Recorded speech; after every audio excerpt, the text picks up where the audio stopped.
Welcome, I'm Dragon, and today I will show you how to make a snowman in Blender. I'll be showing 3 different ways to do this. The first method will be using the spin tool, then the second will be using the array modifier, and the final method will be with sculpting, which is definitely the most time consuming, but can also look the best. So without any further ado, let's start making a snowman with a spin. Okay now, so with the default cube you can go into edit mode and hit M to combine vertices at the center.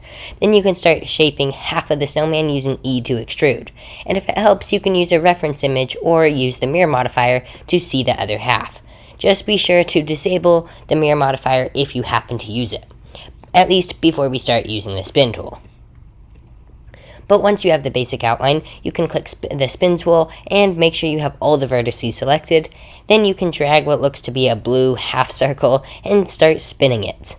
Then, if you click it and let go of it, you will see that there's a properties panel in the bottom left. Open it and you can change the angle along with changing the steps to what you think looks good. For the angle should probably be 360 though, otherwise it wouldn't be a complete snowman. Unless you just want it to be a statue onto a wall with 180, that might be kind of cool. But now we have what looks like a snowman, and if you don't like it, you can go Command Z for undo and then tweak the outline, then use the spin tool when you're ready to redo that part. I personally did this, but I only tweaked it slightly. Then for the eyes, you can add a sphere and flatten it a little, or you don't have to if you don't want to. Then you can move it in edit mode where the eyes should be, then add a mirror modifier to complete the eyes. Then for the mouth, you can do a variety of ways, but for the spin snowman, this one, I'll just add a plane and use loop cuts and G to move to make it look like a smile. Then I selected the entire smile and extruded it upward and then extruded it outward. Or, I guess inward because it's going into the snowman.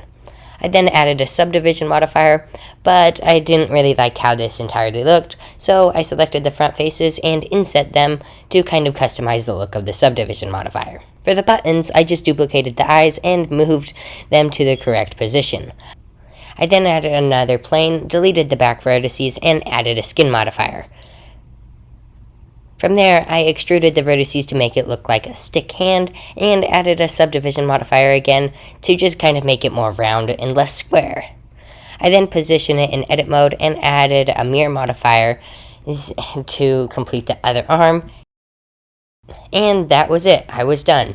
So now moving into the second method. This second method, I will only show you how to make the basic model of a snowman, since to add the eyes, mouth, and buttons, and other accessories, you can basically do it the same way, which I just did in the last one. So while you could just duplicate the sphere and scale it up, there's a more procedural way of doing it, which I kind of like. So all you need to do is take the sphere and add the array modifier, and then add an empty. Then if you go under Object Offset and select the empty, you should see that nothing happens unless your object's origin points aren't in the same place, like mine. If the object origin points are in the same place, you can then go into the empty, scale it, rotate it, and even move it, and you will see that that will be applied to the snowman. You can also increase the count of the array modifier to see the effects better. If this looks familiar, that's because it's what I showed when I made the tree a couple videos ago. But now, to finalize the snowman model, you can create a simple hat with a circle, filling it with adding a circle, and filling it and extruding it upward. Then you can inset it and extrude it upward again. Boom, we now have another simple snowman. Now for the final and most complicated snowman, and my personal favorite. So to start, I just added a meta ball and duplicated it and scaled it down a little bit. Then I converted these objects into a mesh and went into sculpt mode. I then immediately turned on Dyntopo, changed it to constant detail, and changed the resolution to around 15, but I also changed the resolution periodically while I am sculpting. And from there, I just started sculpting what I thought a snowman would look like. Though very quickly, I decided to turn on symmetry, so the process was quicker.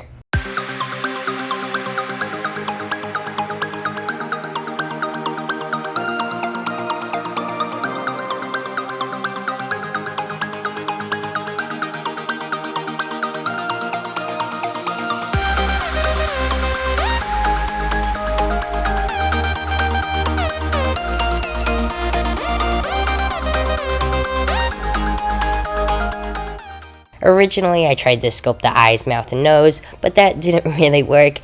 So eventually I ended up just removing the eyes, mouth, and nose while I was sculpting, and then adding them back later by modeling them.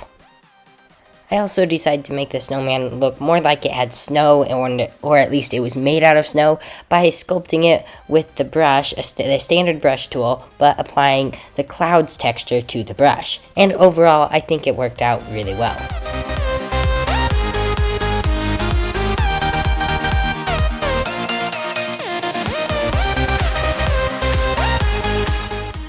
So once I thought the sculpting looked good enough, I used the same process as I used in the Spin Snowman to create the eyes.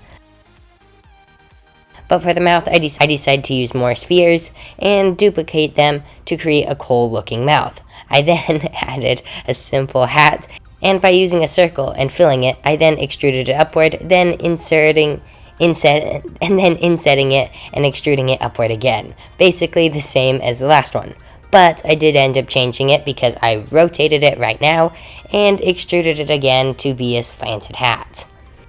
From there, I added another circle and filled it along with extruding it downward. I then sculpted it with the clouds texture until I thought it looks like a nice little base.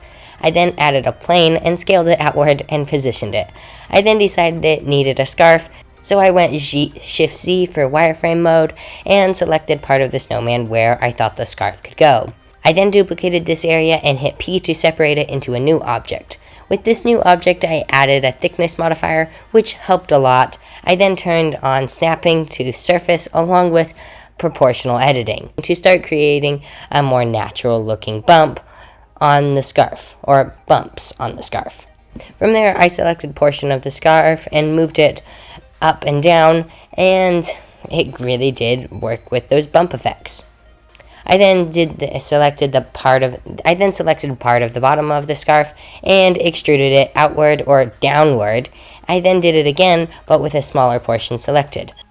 Then I added a subdivision modifier, then the scarf was done. Then for shading I added simple textures, changing the roughness and adding basic noise texture for the snow and calling it good. I also added simple lighting to finalize the scene. So yeah, hopefully you enjoyed this snowman tutorial, and I hope you learned something new. Otherwise, thanks for watching, and I'll see you in the next one. Bye! P.S. Sorry for having this one out 2 days late.